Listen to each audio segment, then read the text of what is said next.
Hi Cancers, this week we've got our new moon. It's our dark moon period, but it's in the sign of Aries, which is very uplifting. And for you in particular, this is a really positive time for you to actually kind of almost re-establish your goals or re-establish your desires, like what it is that you would like to bring in.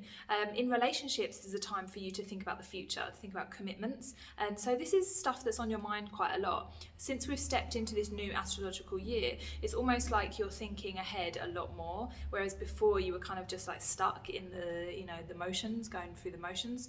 Whereas now it's like, actually I've allowed myself to look ahead and to be like, oh, I could actually have that, this is something that I really would like to bring into my life. So if you're having those feelings, those inspirations where you're like, oh, maybe I could have that, then it's really important for you at this new moon to kind of almost like bring it out of you, like communicate it in some way, write it down maybe, or just really like focus on it and say to yourself, this is what I want. And the universe will listen, because this is a very fiery first new moon of our astrological year.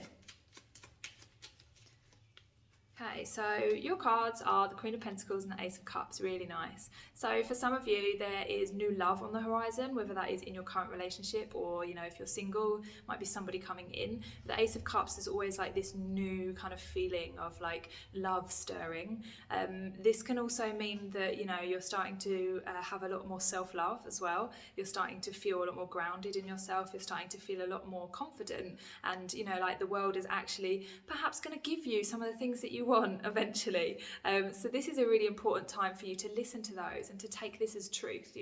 This can be your new version of you if you're willing to let it in and to not let the old stories kind of counteract this energy.